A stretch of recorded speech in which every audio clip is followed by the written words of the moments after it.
Hello everyone, what is up? Welcome to the Physical Performance Coach. My name is Jordan and welcome along to the channel. And today we're going to be talking about something that's really important, especially for young footballers and athletes in general, and that is nutrition. Okay, so it's a really vital part of our game and its importance cannot be overstated. So today I'm going to look at some of the basics, some of the food groups, what are they and why are they important. We're going to look at some really easy to follow resources as well, so there's going to be times where you can pause the video, screenshot it or take some photos and use those resources wherever you go. We're going to look at some really easy swaps that you can make. You can bring them in straight away and help optimize our performance. We're going to look at what to eat and when to eat it. And finally, just some really easy wins that we can adopt straight away to help our game. So catch me in the main part of the video where we'll go over all those topics. See you in a sec. Okay then, first up, let's look at the main food groups, what they are and why are they important. Now, hopefully you've heard of these. They are carbohydrates, proteins and fats. Now, starting off with carbohydrates, these are a big topic in themselves, one that I've even made a full video on. So if you're interested in that, check that out as well, because these have got quite a bad reputation by some people. Some people think carbohydrates are really bad for us and they should be avoided at all costs. But in fact, the opposite is true. So, what are some good carbohydrate sources? Why are they important? And what do they do for us in terms of our performance? Well, let's check that out now. So, carbohydrates then, what are they and why are they useful? Well, firstly, they are the body's main fuel source. And that's because the body is really good at converting them and using them for energy. And how it does that is it breaks it down into glucose, which can then enter our blood, is then used by the body for energy, and that's for anything. That's for sitting down, walking around the house, right the way up to running a marathon or playing a match. Okay, now if the glucose isn't used immediately, this is where the body's really clever. It can be converted into glycogen and then stored in our muscles and liver for later use. So this is why when we're talking about topping up our carbohydrate stores, this is the kind of thing we're talking about. We need our muscles to have lots of glycogen in them. Okay, but this is where our body can go one further. Once our glycogen stores are full, the body can actually store any excess glucose as fat, so it'll convert it to fat and use it for long-term storage. Okay, but next, let's have a little look at a few examples of carbohydrates. So what are some good carbohydrate sources that we should be eating in our diet?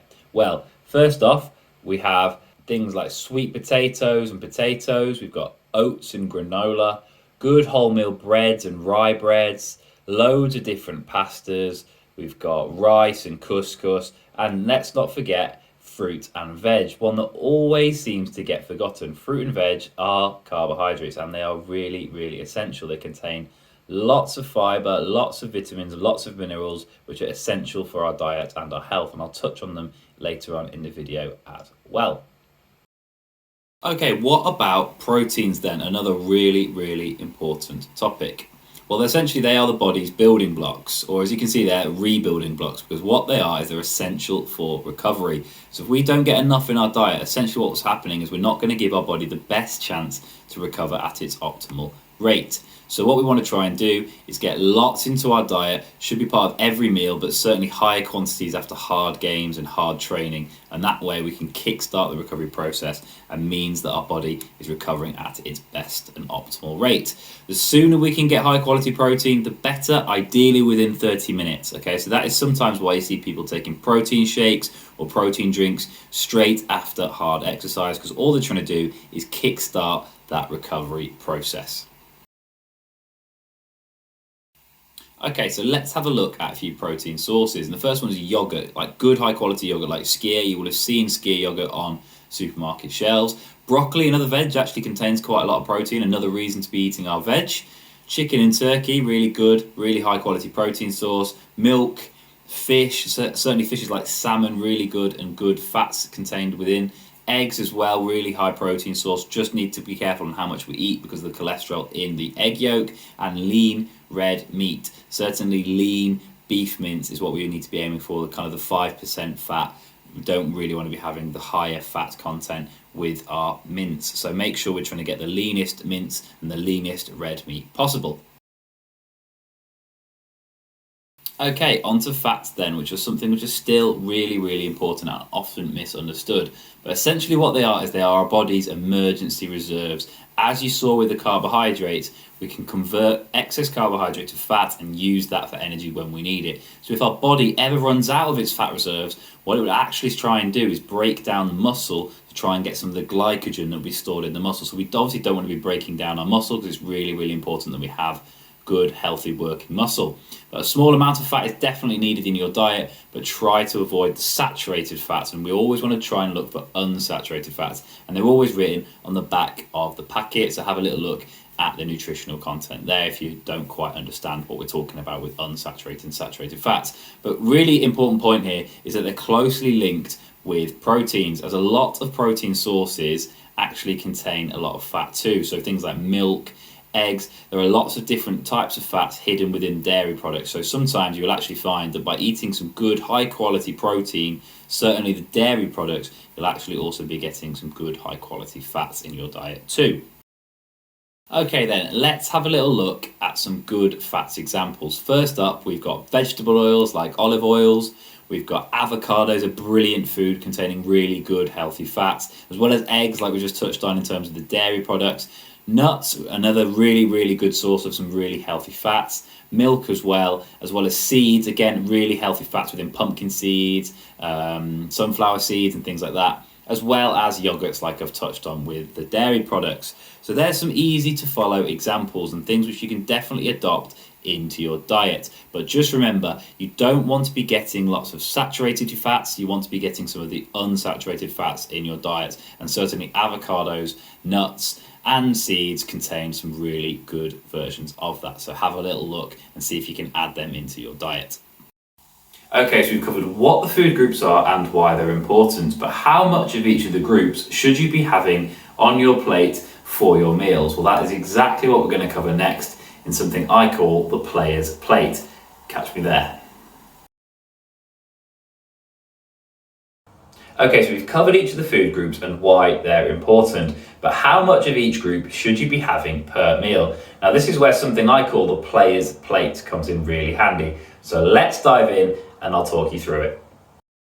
Okay, hopefully you can remember the three main food groups and some good examples of each one, but let's convert that to a plate view now. You can see there that the carbs make up the biggest portion, then proteins, and then fats. So let's start with carbohydrates. We want carbs to make up about 50% of the meal each time. Good, high quality carbohydrates so that we can fuel the body correctly. Things like potatoes and pasta and rice and all the things we've already gone over.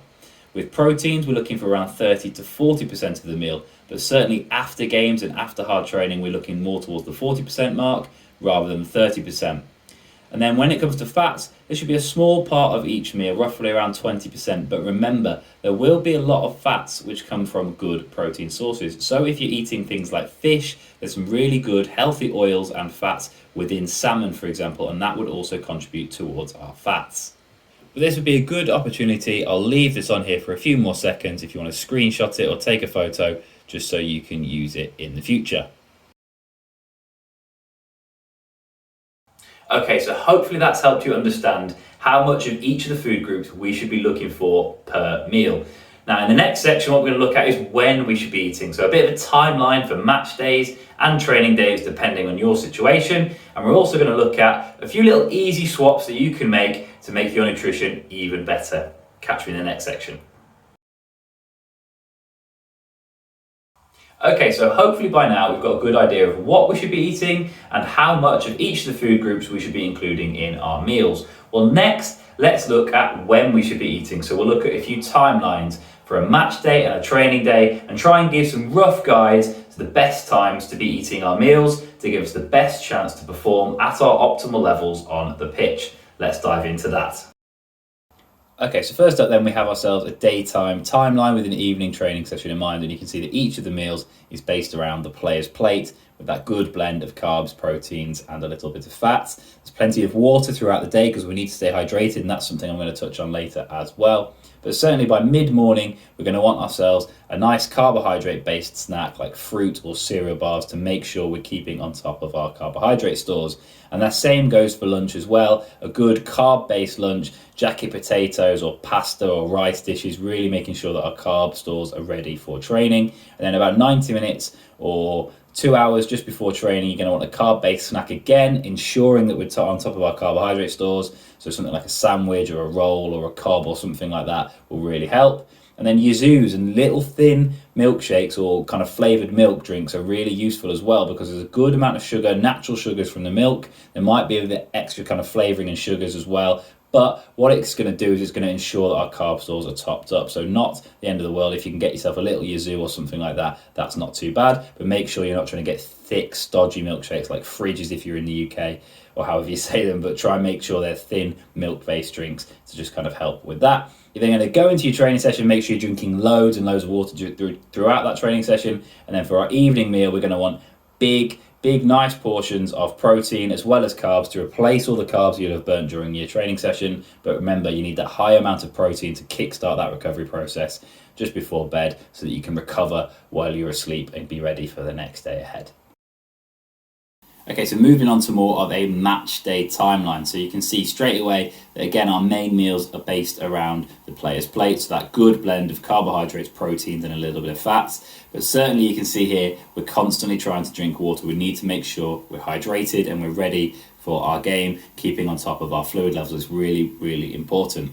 But certainly about 2 to 3 hours before kickoff, we're going to have our main breakfast. So a good amount of carbohydrates, making sure that our carb stores are fully topped up. And then around 45 to 60 minutes before kickoff, no later than half an hour, absolutely no later than half an hour, we're going to want a nice carbohydrate-based snack. So fruit, bananas are ideal. Any dried fruit might be handy as well, or cereal bars and things like that, to absolutely ensure that we are on top of our carbohydrate stores and we are ready for our game. And then certainly as we're getting into our game, we need loads of water on board. We need to make sure we're fully hydrated and ready throughout that game. Any little break in play, again, just a little sip of water, anything you can do at half time to just make sure you're constantly staying hydrated.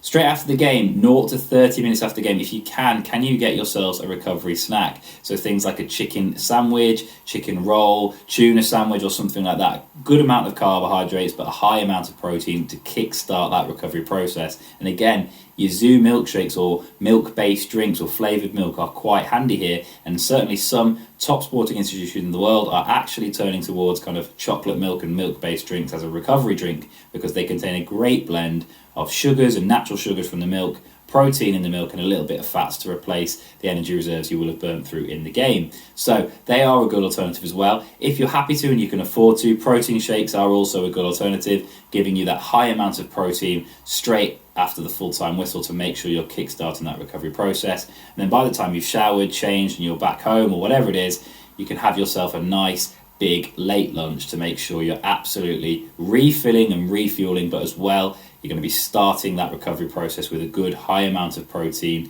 to make sure we're ready for the next day or the day ahead, making sure you can go again and our recovery is absolutely optimal. But hopefully you can see again, water throughout that whole time to make sure we're staying hydrated, because it's really important, and that's the point I'm going to touch on later. Okay, so hopefully that's given us a better understanding of when we should be eating throughout the day on a match day or on a training day, and applying it to your situation. Well, next, let's have a little look at some easy swaps we can make and some must-haves we should have in our diet to get even more out of our nutrition. Okay, so let's have a little look at that now. Okay, so hopefully you can see this is a really handy little resource for our breakfast, lunch, dinner and snack ideas. What we want to be trying to do is include as many meals and foods written in the black text and avoid as many as we can written in the red text. What I would suggest is if you pause the video here, screenshot it or take a photo, you can use this as a little resource to always help you make the right choices for your nutrition. Also, what might be handy is if you make a little food diary. So for the next 2 or 3 days or so, you can just record everything you eat and drink, and it'll give you an idea if you're including things mainly in black text or red text. And then that way you can try and make changes to suit you and hopefully improve your nutrition that way. The final point on this though is that I'm not saying you can never eat anything in the red text ever again. Certainly what I always try and tell the athletes and players I work with is live by the 90-10 rule. If you can have 90% of what you eat and drink during the week written in the black text and 10% written in the red text, you're going to be on the right track. You're certainly going to be helping your nutrition, and by doing that, you're going to be optimizing your performance and giving yourself the best chance on the pitch. Okay, so we've got our easy swaps and we've got our must-haves, which we can add into the timelines to make sure that regardless of the day, we're always getting the best nutrition we possibly can. Now what we're going to do is we're going to finish off the video by looking at some really easy wins and some simple things you can do to help yourself even further. Little things which some people forget about, but they make a massive, massive difference. So catch me in the final part of the video. And to finish off the video today, we're going to look at 4 easy wins which we can do right now and help on top of everything else we've already spoken about in terms of our nutrition. And point number 1 is eat more fruit and veg. We know how good fruit and veg are for our nutrition, but they're also really good for our health. And that's because fruit and veg are jam-packed full of vitamins and minerals, which help keep us really healthy. And actually, it boosts our immune system. And the reason we want to be doing that is it's currently March 2021. We're in the middle of COVID-19. So what we know is if we can have a better immune system, we have a better chance of fighting off colds and illnesses and potentially anything more serious as well. And point number 2 ties in really, really closely. Keep good hygiene habits and wash your hands really regularly. All the messaging that's come off the back of COVID-19 is that the better our hygiene habits, we reduce the risk of picking up illnesses. And actually, across a normal season in any given year, what we know is that colds and flus and things like that, and little bugs, actually account for quite a lot of time missed in terms of training in games. So if we can reduce that, then we increase our time on the pitch. So it's really, really important that we're using those really simple things, just washing our hands and keeping good hygiene habits, as well as eating more fruit and veg, and hopefully we can reduce the amount of illnesses we have. Now, point number 3 is an essential one that I've not really touched on yet, and that is hydration. We have to be drinking water. There is a reason why the body can only survive a few days if we haven't got any water. It can actually survive a lot longer without food, and that's because our body's made up of water and it needs it to keep functioning. So make sure you're always drinking it. Certainly, if we're exercising a lot, we need to replace a lot of the fluids which we're losing through sweat. So the easiest way to do that is to have a big water bottle with you, carry it around with you all day and constantly drink from it, making sure your fluid levels are topped up. The reason for that, it only takes 1 or 2% in terms of dehydration to kick in, and it can actually affect our performance on the pitch. So really, really simple win is drink more water, keep yourself hydrated, keep your body functioning properly. Simple as that. And tying in really closely with that as well is our sleep. Point number 4, make sure you're trying to get enough sleep at night. It's increasingly difficult now with screens, with Netflix, with all the kind of streaming services we've got, as well as our consoles, our Xboxes and our PlayStations and our phones.